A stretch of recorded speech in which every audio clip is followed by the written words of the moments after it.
si stoj.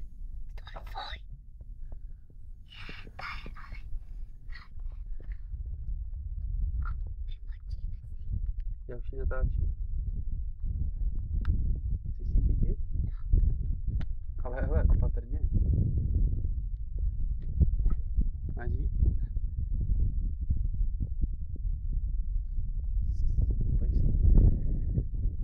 Pustíme ji, jo?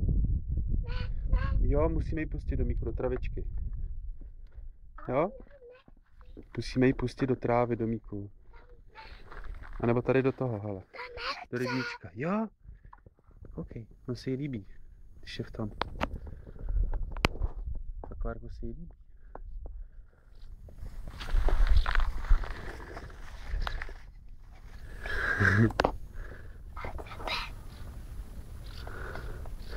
Ona nějak vyleze, neboj.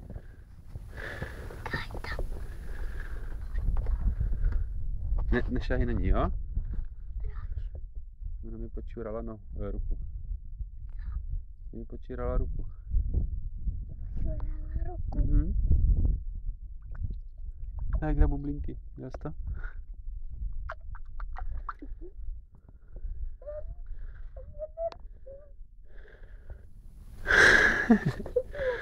Hele, ty vleze ven.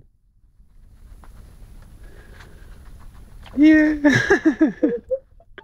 Tyhle, ty se nebojíš hadů domí? Ty se nebojíš, že tě kousne?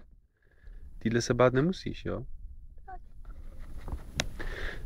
Tyhle užovky se bát nemusíš, ale neboj. Hele, necháme jí, jo? Necháme jí. Už jí ne, nešlápej. Ani, hele, ať ani nenapadne na ní šlápnout, Domíku, jo? Baxi, Baxi, nech jí. Ale ty už jí taky necháme jí, hele. Ona půjde domů, víš?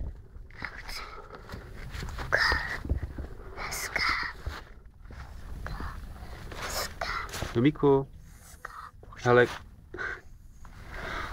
Já se chci jíst.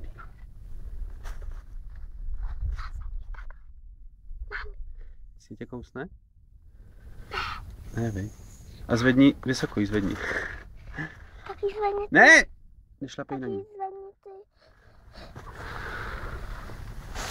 Máš. A dáme ji zase do vody. Hele, víš, co uděláme? Víš, co uděláme, Domíku? Jdeme ji pustit dozadu na zahradu, jo? Jo? Dáme ji do vody. Ne, pustíme ji dozadu na zahradě, protože se bojí, víš? Ona už tady byla dlouho. My jsme ji viděli se strejdou Jirkou minulý týden, víš? No. Minulý týden už jsme ji viděli. A ona tady zabloudila. A teď ji pustíme, jo? A pěkně pomalinko pust, jo? Tak. A teď pustí ji, nech a pojď pryč, jo? Ale ona musí jít. Tak a pojď ke mně. Budeme pořád jí sledovat. Ne, už ji necháme na pokoji. Ale kam ona jde? Ona někam půjde, neboj. Ukáž, jak jí podrž. Už ji necháme, jo? Už chtěl podrž. Domíku, koukni na mě. Tak co? To byl první had, kterýho si držel v ruce? A líbila se ti užovka? Jo, ale chci ještě vidět. Tak už ji nech. Ona už se bojí, víš, Domíku, moc. Hele, Domíku. Ale kam šla? A tohle byla užovka. Kdyby si potkal někde zmiji, tak to tě kousne a umřeš. Jo? Takže na žádnýho hada sám nesahej. Tak řekni čau. Čau. A ukáž.